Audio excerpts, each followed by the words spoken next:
Sahabat Shalom, Bapak Yahweh memberkati saudara sekalian.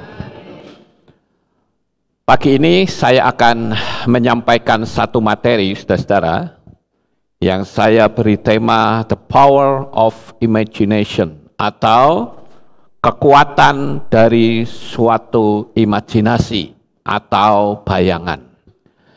Namun sebelumnya saya perlu memberi pengumuman terlebih dahulu bahwa untuk saat ini channel Lukas Sutrisno sedang di-ban kembali oleh YouTube sampai tanggal 8 Agustus. Ya, jadi saya tidak bisa upload di channel Lukas Sutrisno.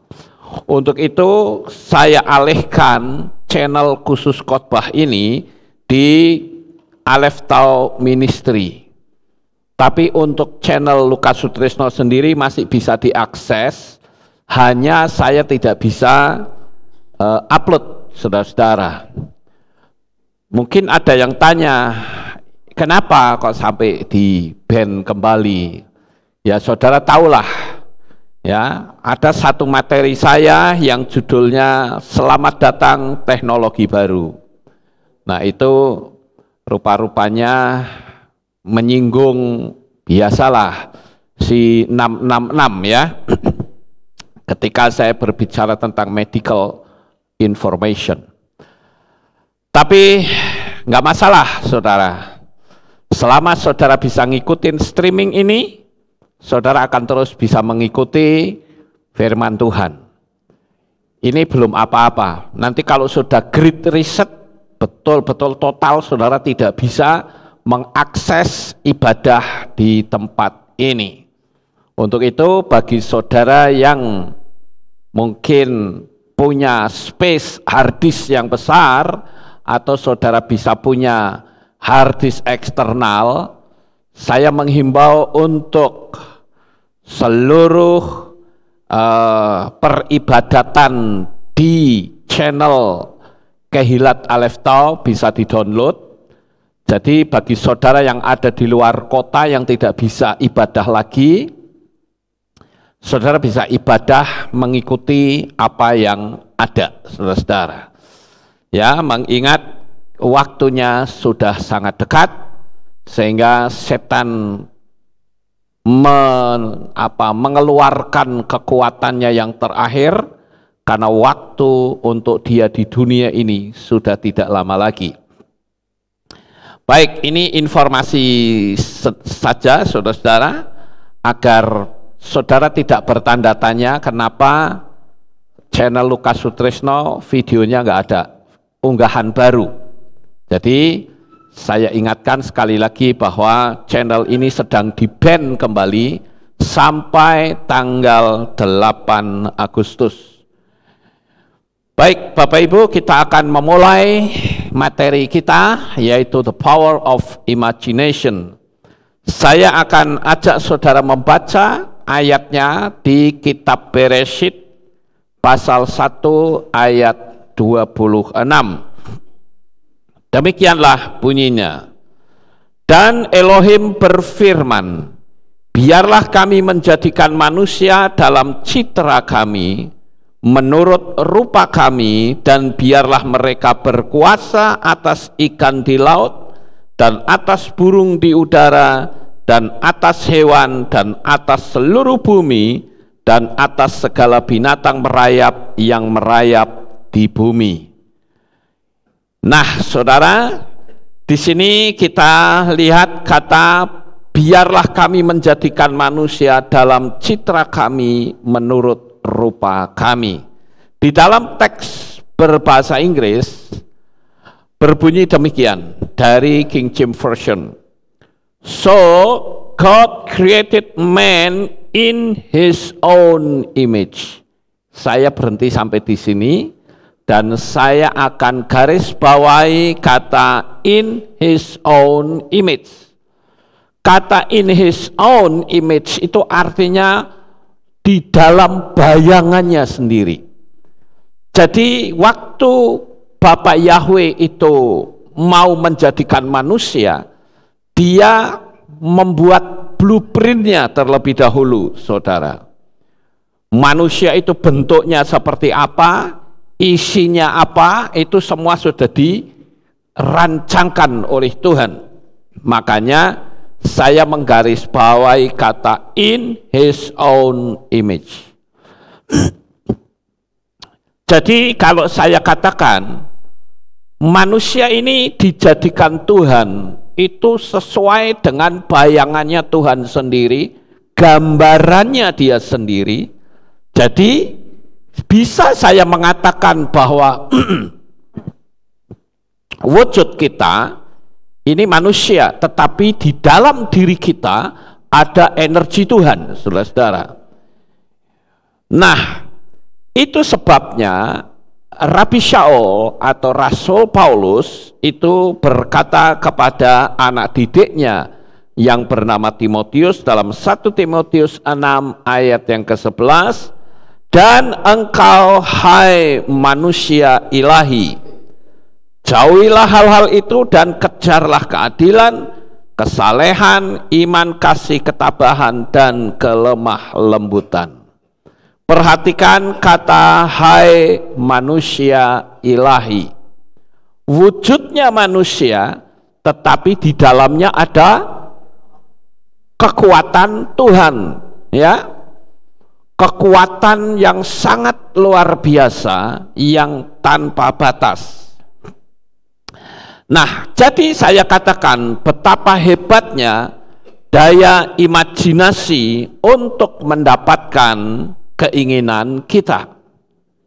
Ketika saudara membayangkan sesuatu dan saudara punya keinginan yang kuat, maka apa yang saudara bayangkan itu pasti terjadi. Saya ambil contoh dan saya katakan tidak mungkin saudara menginginkan tidak menginginkan sesuatu tapi dapat, nggak mungkin, saudara. Seperti waktu Adam dan Hawa jatuh dalam dosa, maka dia perlu melihat terlebih dahulu. Ketika diberitahu oleh si ular tentang buah pohon pengetahuan baik dan jahat, maka timbul keinginan dan akhirnya mengambil buah itu. Begitu juga saudara yang punya suami atau istri. Pasti tidak mungkin saudara tiba-tiba kawin kemudian dibuka wajahnya baru kelihatan, tidak. Tapi saudara pasti melihat wajahnya dulu, saudara kenal dulu, kan begitu saudara-saudara. Jadi saya katakan bahwa di dalam diri manusia itu ada kekuatan Tuhan. Lalu di manakah letak kekuatan yang sesungguhnya? Yaitu di imajinasi, di bayangan. Jadi kalau saya katakan imajinasi itu adalah merupakan kekuatan daya cipta yang sangat besar. Saat saudara membayangkan sesuatu, disitulah sebetulnya penciptaan sedang terjadi. Saya ambil contoh misalnya saja, saudara akan membangun rumah. Apakah saudara main gali-gali tanah, kasih batu begitu? Saya yakin tidak, saudara. Kita lihat bangunan di belakang saja, ya, kehilat kita di belakang, itu perhitungannya itu jelimet banget, saudara. Bahkan untuk menancapkan paku bumi saja itu ada ukurannya. Saudara bisa ikutin bagaimana pola mereka membangun. Itu ada paku bumi yang ditancapkan, itu diukur, ya, kedalamannya atau kepadatan tanahnya itu seberapa alatnya, saudara. Cukup canggih juga alatnya, ya. Saya dengar untuk bautnya saja, baut yang buat itu bolongin aja, itu berapa puluh juta gitu, satu baut saja, saudara. Jadi sangat mahal. Nah, lalu bagaimana cara mengimajinasikan yang benar sehingga apa yang kita bayangkan, kita rasakan itu bisa terjadi. Bagaimana tekniknya yang benar? Nah, saya akan sampaikan ini, saya berharap dalam waktu setengah jam ini kita bisa selesai. Ya, begini saudara-saudara. Yang pertama, saudara harus punya keinginan terlebih dahulu. Keinginan itu bisa saya menyebut dengan istilah visi dan impian. Terserah keinginan saudara itu sampai sejauh mana dan apa yang saudara inginkan. Ketika kita menginginkan sesuatu, sekarang hitung levelnya. Jikalau dihitung sampai 10, keyakinan saudara untuk mendapatkan apa yang saudara inginkan itu sampai batas mana levelnya. Nah, itu penting saudara. Saya menginginkan punya rumah misalnya, saya punya keinginan untuk punya kehilat yang besar. Nah, keinginan saudara ini levelnya sampai sejauh mana? Apakah hanya cuma 2 garis jika ukurannya 10 ya? Apakah saudara hanya sampai ke setengah saja atau full 10? Ini yang harus kita perhatikan saudara.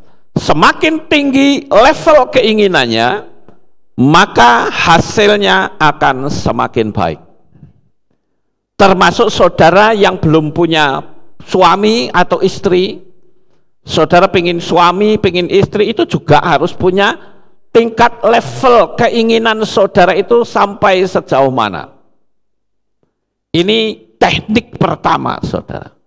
Kalau saudara saja keinginan untuk mendapatkan suami itu hanya levelnya 2, sampai tua nggak akan dapat saudara.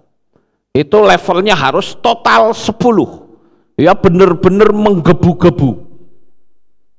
Saya mungkin menyebut dengan istilah tergila-gila, ya keranjingan, itu tingkat level 10 saudara. Saudara pengen bisa bahasa Ibrani, kalau saudara belum sampai taraf keranjingan bahasa Ibrani, nggak akan bisa. Ya, boro-boro baca saja nggak akan bisa, saudara. Jadi saudara harus sampai pada tingkat yang paling tinggi, level 10. Lalu sekarang dibuat sebuah pertanyaan. Apa yang menyebabkan imajinasi kita ini mengalami kegagalan? Nah, ini yang harus kita pahami saudara. Karena orang membayangkan sesuatu itu enggak asal membayangkan. Kita harus ngerti tekniknya. Bagaimana cara kita membayangkan supaya bayangan kita itu menjadi sebuah fakta. Yang pertama adalah tidak adanya koheren antara pikiran dan hati. Koheren itu artinya kesamaan, ya, persetujuan itu bisa diartikan. Jadi ketika kita berpikir, hati menerima, itu koheren namanya. Makanya di dalam kitab Mislei atau kitab Amsal dikatakan, for as he think in his heart, so is he. Apa yang kau pikirkan di dalam hati. Saya waktu pertama kali membaca ayat itu agak sedikit aneh saudara. For us he think itu arahnya ke mind, ya. For us he think in his heart itu arahnya ke feel atau perasaan. Jadi keinginan dan perasaan itu harus sinkron. Itu yang disebut dengan koheren. Jadi yang dipikirkan itu sesuatu yang dibuat pernyataan sudah dapat. Tetapi kalau hati bertolak belakang dari pikiran dan bahkan merasa kurang mantap, tidak akan terjadi saudara. Saya ambil satu contoh, banyak orang yang saat ini mengalami keterpurukan ekonomi. Dalam keterpurukan ekonomi, mereka minta supaya saya mendoakan. Saya doakan saudara. Kalau saya bilang saya doakan betul. Ya, bahkan bisa langsung saya berdoa saat itu juga. Ayo kita berdoa. Nah, tetapi saudara, beberapa bulan kemudian orang itu telepon lagi dan berkata, "Pak, tetap topang saya dalam doa ya Pak." Doa yang mana ya? Lah yang supaya ekonomi saya naik. Loh, kan waktu yang lalu sudah saya doakan. Iya, doakan lagi supaya mantap. Nah, ini sebuah kekeliruan yang sangat fatal, saudara. Saya kasih tahu, hari ini kita berdoa, ini timeline ke sana, perjalanan waktu ke sana, kita berdoa di sini. Ini waktu berjalan, saudara, dan mujizatnya itu sudah ada di sono. Waktu kita berdoa, kita berjalan, kita yakini mendekati mujizat. Tapi karena merasa lama, maka dia bilang, tolong doain lagi. Berarti saya kembali ke awal lagi. Sampai di sini maksud saudara? Jadi kalau saudara terus menerus minta doa seperti itu, lah kapan sampainya? Firman Tuhan katakan di dalam kitab Markus 11 ayat 24, apa saja yang kamu minta dan doakan, percayalah bahwa kamu telah menerimanya, maka hal itu akan diberikan kepadamu. Kata telah menerima, yakin nggak saudara telah menerima? Kalau yakin ya kelanjutannya ya mengucap syukur, jangan minta lagi saudara. Ingat, minta itu posisinya di sini, mengucap syukur itu terus di sono sampai mujizatnya ketemu bener. Tapi masalahnya kita ini dari dulu dididik dengan cara yang salah, ya, sehingga kita terus berdoa, kapan jadinya? Saya ingat nenek saya dulu berdoa untuk engkong saya 25 tahun nggak ada hasil, saudara. Tapi dengan saya mempergunakan the power of imagination, dalam doa saya bayangkan bahwa engkong saya turun ke kolam baptisan dan itu terjadi. Waktunya tidak sampai puluhan tahun, paling hanya berapa tahun saja. Jadi waktunya itu kayak dikompres, dipercepat. Sampai di sini paham saudara-saudara? Jadi jangan pernah kita sudah minta didoain, nanti timeline waktunya sedang jalan, minta didoain lagi, posisinya kembali lagi di sini. Jalan lagi, tolong doain lagi, balik lagi. Lah mau sampai kapan? Konsep ini harus saudara pahami betul. Ini konsep hukum law of attraction. Hukum daya tarik menarik. Nah, saudara, saat ini banyak sekali pengajaran-pengajaran yang menolak hukum Loa. Saya bilang ini orang nggak ngerti. Padahal tiap hari dia menggunakan hukum Loa. Kalau saudara dagang, pengen dapat untung bukan? Itu hukum Loa. Saudara pengen punya rumah, punya mobil, pengen punya mobil baru, iya toh? Itu hukum Loa. Ya. Saudara pingin punya pacar, itu hukum Loa. Saudara sekolah pingin supaya dapat titel, itu hukum Loa. Hukum daya tarik menarik. Apa yang saudara inginkan sebetulnya sedang saudara tarik. Kenapa menolak hukum Loa? Aneh banget saudara. Karena hukum Loa itu, kata law of attraction, itu dicanangkan bukan dari kalangan Kristen, artinya bukan dari gereja, sehingga menganggap itu pengajaran dari luar. Yang benar itu iman. Lalu apa bedanya iman dengan hukum Loa? Sama saja. Loa itu bahasa universal, iman itu bahasa agama. Nah, kadangkala banyak orang yang terlalu alergi dengan bahasa universal tentang masalah meditasi saja. Dunia Kristen menolak. Kasihan banget saudara, padahal dalam teks kitab suci berbahasa Ibrani banyak sekali kata meditasi. Meditasi itu kan menyangkut dunia bayangan, dunia imajinasi, saudara. Sekarang yang kedua, apa yang menyebabkan imajinasi kita tidak jalan? Karena saat saudara membayangkan seperti saudara nonton video. Misal begini, saya pengen punya rumah, lalu saya bayangkan, wah itu si Lukas tuh lagi bersihin rumah, kelihatan dirinya. Itu salah bayangan begitu. Yang dibayangkan adalah saya seolah-olah sedang membersihkan. Kan kalau saya melakukan seperti kan diri saya sendiri tidak kelihatan, saudara. Betul nggak? Ya kan? Saya lihatnya apa ya semua, tapi diri saya sendiri saya nggak bisa lihat. Seperti seolah-olah ada kamera di sana, kan nggak bisa. Iya toh? Pertanyaan saya, saudara paham nggak dari kata-kata saya ini? Ya, jangan sampai saudara nggak ngerti, nggak tanya. Gitu. Artinya begini, kalau saudara membayangkan sesuatu, jangan seolah-olah ada kamera yang nyorot kita. Ngerti, saudara? Tapi kita melakukan betul-betul, kalau aku ingin punya rumah, bayangkan saudara sedang membersihkan rumah. Saudara merasakan. Nah itu bayangan yang benar, saudara. Jangan seperti nonton video. Kalau saudara membayangkan tanpa merasakan apa yang dibayangkan, seharusnya saudara ingin mobil, bayangkan seolah-olah saudara duduk di belakang kemudi mobil. Saudara juga bisa merasakan dinginnya AC.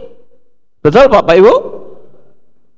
Saya pada waktu ingin punya mobil, ketika saya pelayanan kemanapun saya naik sepeda motor, itu pun motor pinjaman.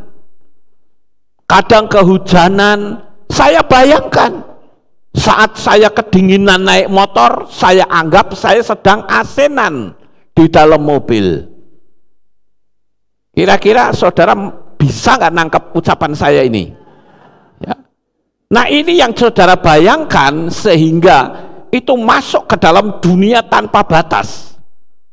Boro-boro punya mobil, motor saja pinjaman, tapi imajinasi saya, itu saya sudah punya mobil, saya sudah duduk di kemudi.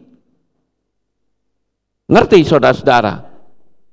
Lebih baik lagi kalau saudara belajar mengemudi mobil, supaya nggak ngerepotin orang, atau saudara sendiri nggak keluar dana untuk nyuruh sopir.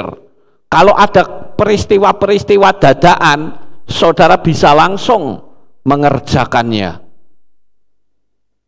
Saudara pengen punya mobil tapi nggak bisa setir, akan ada banyak kesulitan saudara.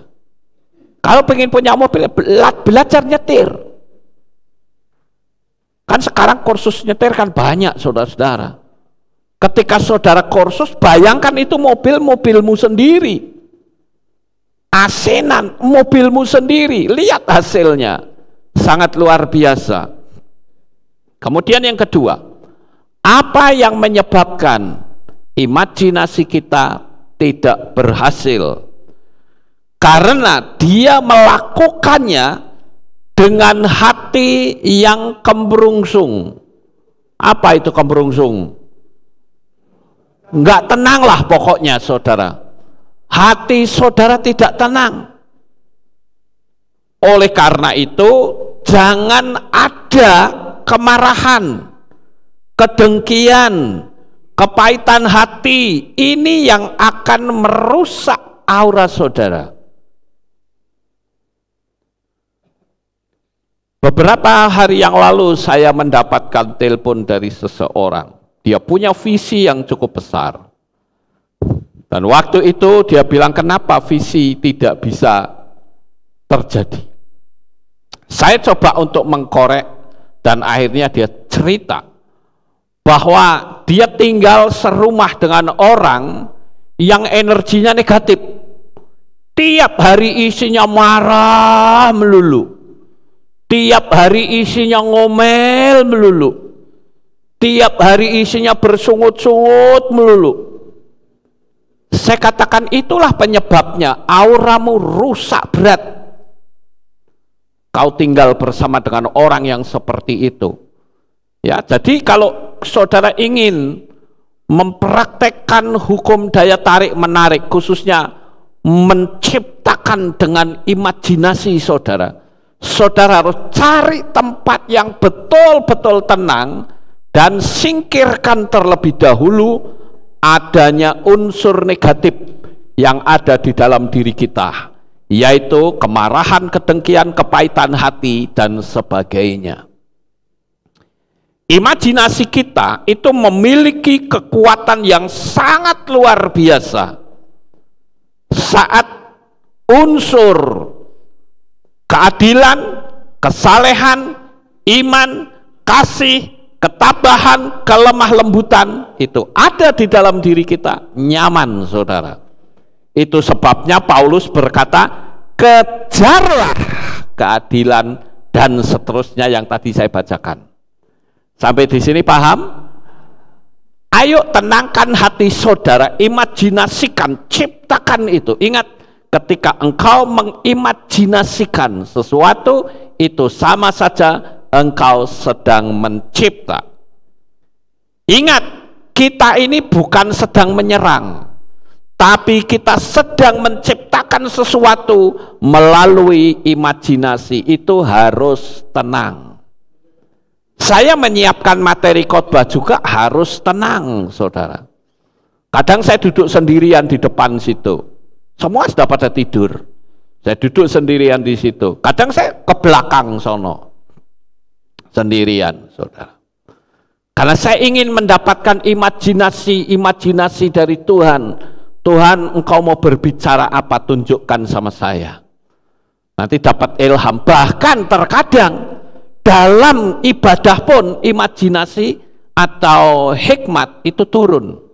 Sama seperti tadi ketika sedang puji-pujian, saya mencatat sesuatu yang Tuhan berikan kepada saya. Bapak Ibu Saudara yang terkasih, saat kita melakukan imajinasi, itulah yang disebut penciptaan atau blueprint. Semua bangunan yang ada di atas muka bumi punya blueprint. Waktu pembangunan Kehilat di belakang, itu saya ditunjukkan blueprintnya. Nanti ruangannya segede apa, ya, soko-sokonya apa itu, pilar-pilarnya itu taruhnya di mana, modelnya seperti apa, itu blueprintnya sudah ada semua secara lengkap, saudara. Makanya begitu blueprint itu lengkap, diajukan, muncullah IMB. Ngerti saudara? Kalau blueprintnya tidak ada, saudara mengajukan IMB nggak akan diterima. Blueprintnya mesti ada dulu. Sama seperti saudara ingin mendapatkan sesuatu, tapi nggak pernah mencipta dalam imajinasi saudara, tidak akan disetujui oleh alam semesta. Sampai di sini paham, saudara-saudara? Nggak peduli itu rumah, nggak peduli itu mobil, mimbar, sepeda motor, cangkir, gelas, ataupun apa saja, tidak mungkin dibuat begitu saja tanpa ada blueprint. Tidak mungkin, saudara. Orang bikin speaker kayak begini, nggak asal bikin, garis dulu, digambar dulu, nanti bentuknya seperti ini. Semua ada blueprintnya, saudara. Sekarang yang ketiga, kenapa kita seringkali menciptakan melalui imajinasi mengalami kegagalan? Karena kita melakukannya dalam suasana hiruk pikuk yang tidak akan membuat kita bisa konsen dengan baik. Oleh karena itu, saya menghimbau untuk saudara melakukannya pada tengah malam. Di samping tengah malam itu energi alam semesta itu kuat luar biasa, saudara. Ingat, alam semesta itu juga punya energi. Energi yang paling kuat adalah, saya selalu menyebut dari jam 11 sampai jam 4 pagi. Itu energi alam semesta luar biasa kuatnya. Makanya karena itu kuat, dipakailah oleh setan untuk apa? Nyantet orang, mesti di jam-jam itu. Jadi kalau saudara mau mengimajinasikan sesuatu, ayo lakukan di tengah malam. Jangan di suasana hiruk pikuk, percuma saudara. Kemudian yang kedua adalah saat saudara sedang akan tidur dalam posisi layap-layap tinggal lesnya itu, cepat bayangkan dan berbicara. Itu langsung tembus saudara. Kenapa? Dalam kondisi seperti itu alam logika tidak bekerja. Dan saya selalu mengatakan ketika kita berhadapan dengan hal-hal yang mustahil, jangan pernah menggunakan logika, tidak akan berhasil. Untuk kita bisa membangun, bisakah menggunakan logika? Tidak bisa. Duitnya dari mana? Untuk mendapatkan IMB, apa bisa? Mengalami banyak kesulitan.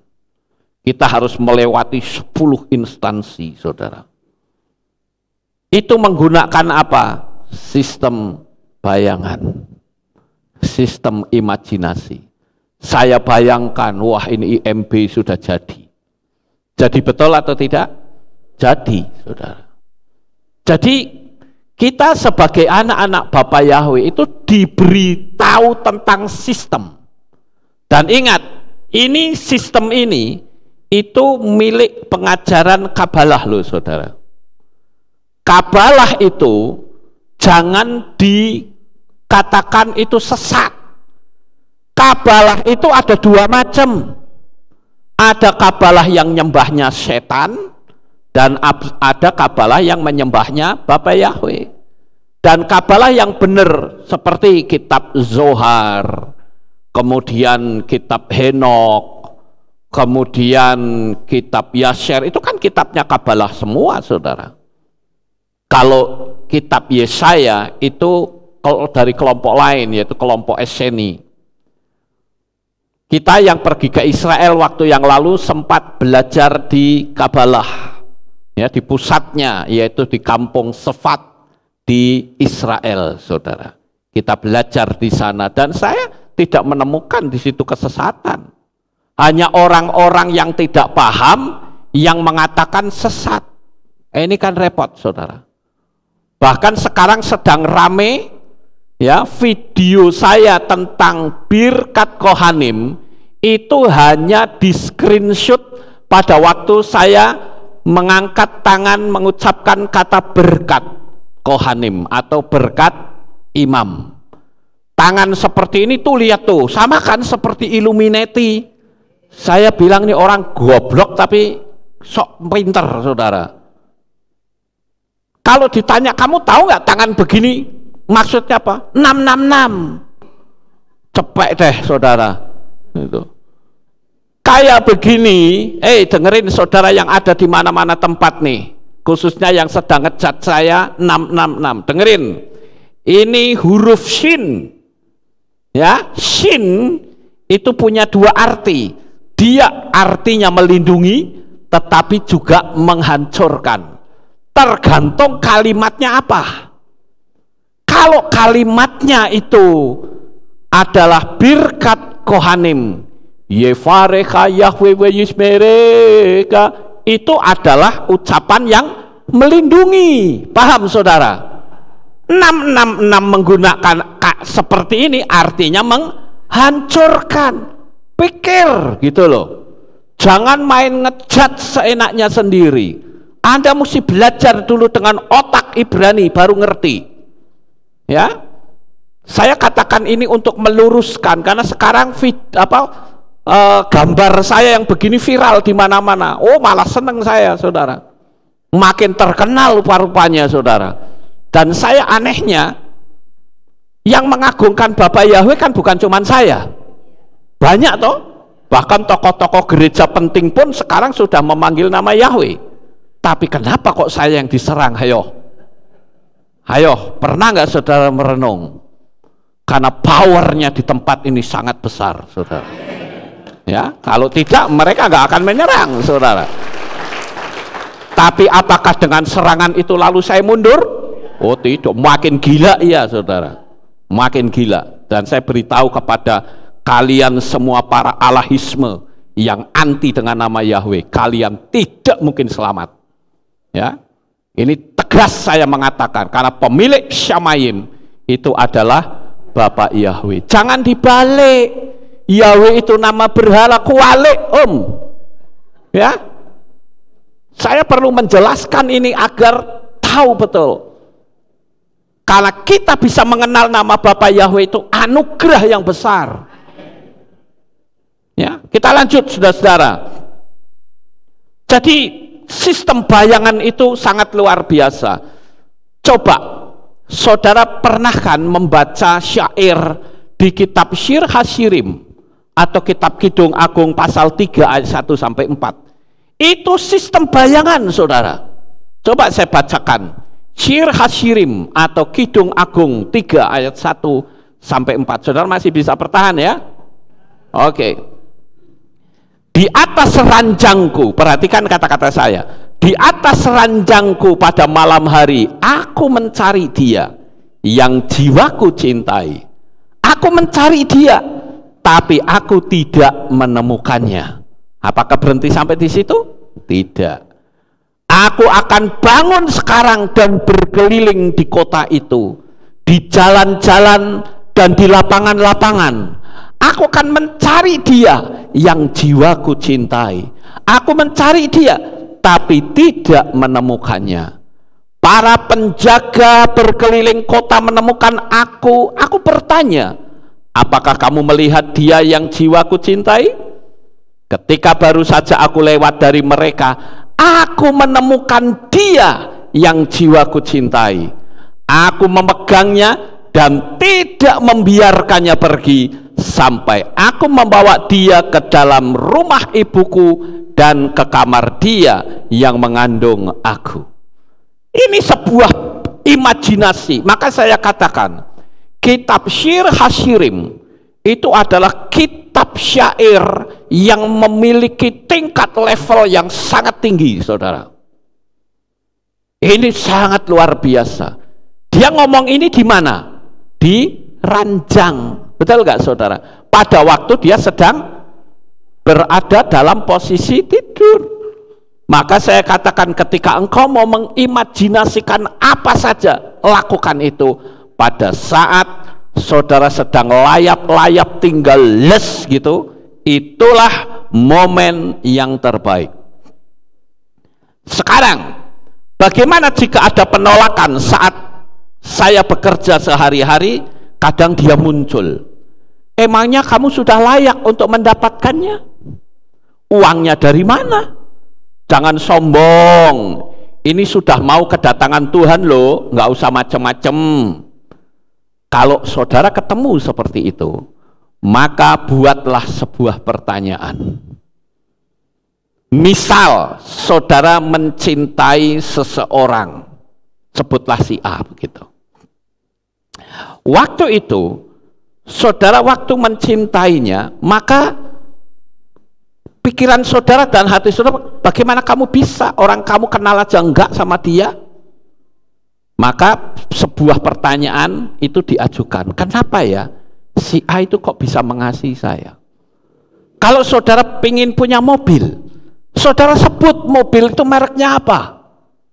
Oh, saya pingin mobil katakanlah Avanza. Saudara akan ada pikiran liar yang berkata begini, emangnya lu dapat uang dari mana? Nah, kalau sudah kita dibombardir oleh pikiran liar, hanya ada satu cara untuk menaklukkannya, yaitu dengan sebuah pertanyaan. Kenapa ya kok saya punya mobil Avanza? Nanti pikiran liar yang biasanya mengkritik itu akan berubah, membuat sebuah jawaban dengan berkata, karena kamu orangnya baik, kamu orangnya ringan tangan, sehingga banyak orang yang suka dengan kamu, karena kamu punya sahabat orang kaya. Bisa seperti itu saudara. Makanya jangan pernah ngelawan pikiran liar. Buat saja pertanyaan, karena lawan saudara nggak akan menang. Nah, saat membayangkan jangan menggunakan kalimat seandainya saja. Itu salah. Jika saja itu salah. Jika saja rumah itu jadi milik saya, itu ngelamun namanya. Andai kata rumah itu adalah rumahku, itu ngelamun, saudara. Tapi kalau saudara membayangkan dengan sungguh, maka kalimatnya berubah. Aku bersyukur karena hidupku, hari-hariku penuh mujizat. Terima kasih Bapak Yahweh. Saudara tahu apa yang saya lakukan sampai detik ini, saudara? Saya kalau masuk ke pastori, hatiku penuh dengan rasa syukur. Kenapa? Karena kita di tempat ini kan puluhan tahun, betul nggak saudara? Dari tahun berapa itu? 89 kali ya? Tahun 91 atau berapa? Tahun segitulah kira-kira. Sampai kita bisa membeli tempat samping. Setiap kali saya naik, Tuhan saya bersyukur aku bisa menempati ini. Saya bersyukur saya bisa tidur di sini. Apa yang saya lihat sekarang adalah apa yang saya lihat beberapa tahun yang lalu ketika saya membayangkan tempat itu jadi milik saya. Paham saudara? Nah, hanya itu saja. Gitu loh. Kemudian yang berikutnya, jangan pernah berkata, kok belum ya? Kok belum ya? Nah, ini sangat bertentangan dengan apa yang kita bayangkan. Karena saudara berkata, kok belum? Tutup semua saudara. Jangan pernah berkata, kok belum? Lah, saudara nulis 55 saja kan nulisnya apa belum, saudara? Kan sudah, betul nggak? Terima kasih Bapak Yahweh, saya sudah mendapatkan mobil. Tapi kok di sininya bilang belum. Kenapa saudara lihatnya di situ? Ya. Kemudian yang terakhir, jangan pernah merekayasa dari mana datangnya. Itu bukan urusan kita. Sekali lagi, saudara menginginkan sesuatu, saudara membayangkan sesuatu, jangan pernah merekayasa. Oh, itu yang ngasih pasti si A, si B, si C. Kalau saudara merekayasa itu, yang terjadi Anda pasti kecewa berat. Karena apa yang saudara bayangkan nggak masuk semuanya. Sampai di sini paham? Ada banyak kesaksian yang saya alami sebetulnya mengenai peristiwa ini ya. Tetapi intinya adalah jangan pernah kita merekayasa. Oh, ini dari si A, dari si B, tidak. Biarkan alam semesta memilih orangnya sendiri untuk memberkati kita. Ya. Itu artinya melogikakan. Jadi saya katakan jangan pernah melogikakan apa yang tidak masuk logika. Sukses besar untuk saudara. Bapak Yahweh memberkati. Haleluya. Kita tunduk kepala, kita berdoa. Terima kasih Bapak Yahweh. Selesai sudah pemberitaan firman-Mu pada pagi ini. Biarlah apa yang kami bayangkan pasti terjadi dalam hidup kami. Terima kasih Bapa, di dalam nama Adonai Yeshua HaMashiach kami sudah berdoa. Amin. Haleluya. Kita akan dengar pengumuman. Shalom. Berjumpa kembali dalam Aleph Tau Update News. Berikut pengumuman minggu ini. Info Hari Raya. Hadirilah Hari Raya yang ditetapkan Bapak Yahweh, Hari Raya Shavuot, yang akan dilaksanakan pada hari Minggu 5 Juni 2022 pukul 5 sore dengan tema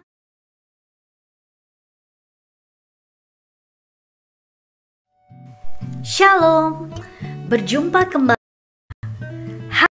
Bapak Yahweh memberkati.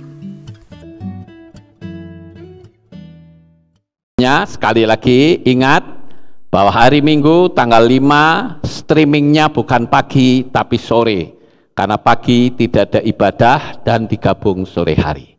Baik Bapak Ibu, mari kita bangkit berdiri, kita tutup dalam doa. Terima kasih, selesai sudah ibadah kami dari awal pertengahan sampai pada akhirnya. Sebentar lagi anak-anakmu akan pulang ke rumah mereka masing-masing. Jaga, lindungi, peliharakan sampai di rumah dengan selamat. Pertemukan kembali pada jam-jam ibadah mendatang di dalam ikatan tali kasih-Mu. Terima kasih ya Tuhan, kami serahkan seluruh kehidupan anak-anak-Mu di dalam tangan-Mu. Inilah doa syukur yang kami naikkan kepadamu. Beri anak-anak-Mu kesehatan, kekuatan, damai sejahtera, dan perlindungan. Amen. Di dalam nama Adonai Yeshua HaMashiach, kami sudah berdoa. Mari kita angkat tangan kita, dan kita akan menerima berkat Kohanim. Haleluya. Yevarecheka Yahweh, wa yishmereka.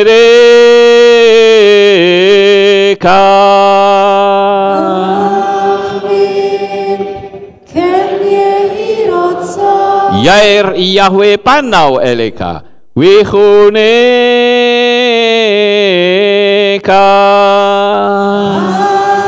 Amin. Kenya irosa. Yesa panau eleka wayashem lecha shalom.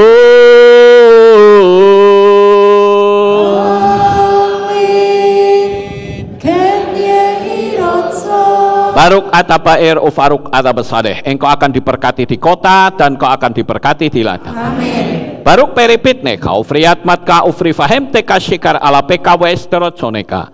Diberkatilah buah kandunganmu, diberkati hasil bumimu, diberkati hasil ternakmu, anak-anak lembumu dan anak-anak dombamu. Amin. Baruk tan akau misyarteka, diberkatilah bakulmu dan tempat adonanmu. Amin. Baruk ata boboy kau faruk ata beseteka, dan kau akan diberkati pada waktu engkau masuk, dan engkau akan diberkati pada waktu engkau keluar. Amin. Baruk ata Yahweh Elohenu melek haolam, besem Yeshua HaMashiach waruah hakodes kile olam faed.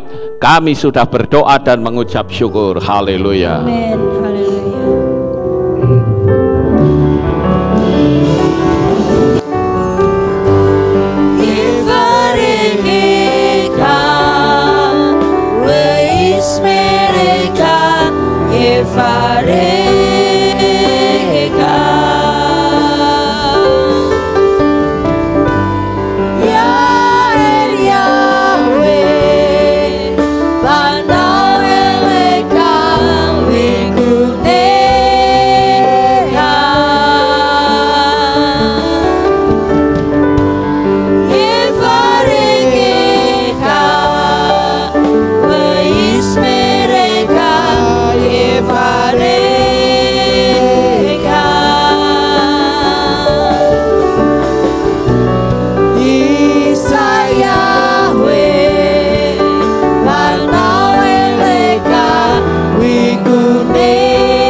Amin. Selamat pagi, selamat pulang. Bapak Yahweh memberkati. Sahabat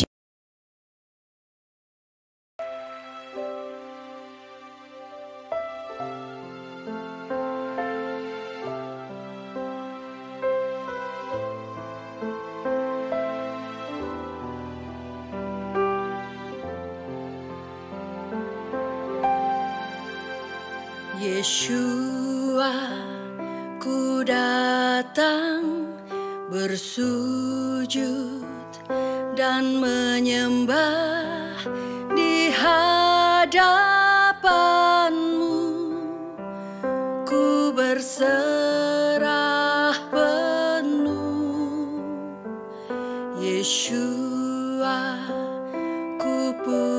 puji segala perbuatanmu yang ajaib bagiku, bagi hidupku.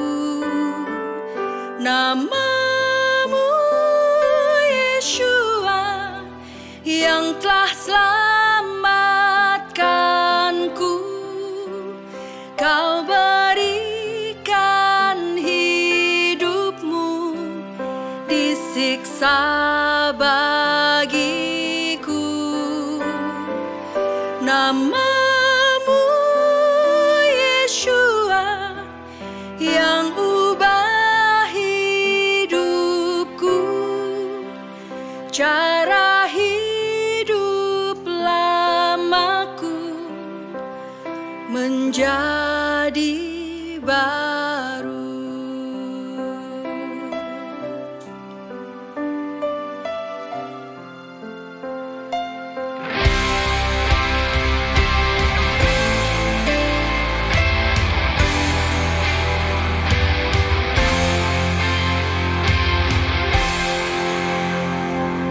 Yeshua, ku datang bersujud dan menyembah di hadapanmu. Ku berserah penuh. Yeshua, ku puji segala perbuatanmu yang ajaib bagiku, bagi hidupku. Namamu Yeshua yang telah selamatkanku. Kau berikan hidupmu, disiksa bagiku. Namamu Yeshua yang ubah hidupku, cara hidup lamaku menjadi baru. Namamu Yeshua yang telah selamatkanku, telah mati hidup lamaku, ku lahir baru.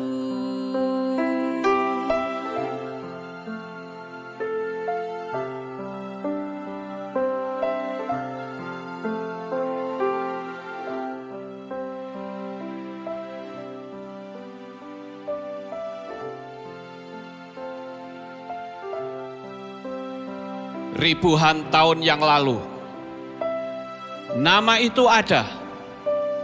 Sebelum dunia dijadikan, nama itu sudah ada. Namun, nama itu seolah tenggelam. Namun dia tidak pernah tenggelam.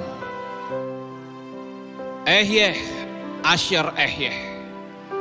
Aku ada yang aku ada. Dia ada untuk memberikan keselamatan. Dia ada untuk membawa kita kehidupan. Dia ada dari kekal sampai kekal. Dia Elohim Abraham, Yitzhak, dan Yakov. Dia Elohim Israel. Dia juga Elohim atas Indonesia. Dia Elohim yang memulihkan Israel. Dia Elohim yang memulihkan Indonesia. Diberkatilah Israel. Diberkatilah Indonesia. Di dalam kitab Yesaya pasal 43 ayat yang ke-11, Di dalam bahasa Ibrani dikatakan, Anoki, Anoki, Yahweh, wa'ain mibal adai Mosia. Akulah Yahweh, dan tidak ada juru selamat selain aku. Namanya adalah jaminan keselamatan. Namanya yang membebaskan kita. Namanya yang membuat kita menjadi selamat. Namanya Yahweh, Elohim keselamatan kita. Haleluya.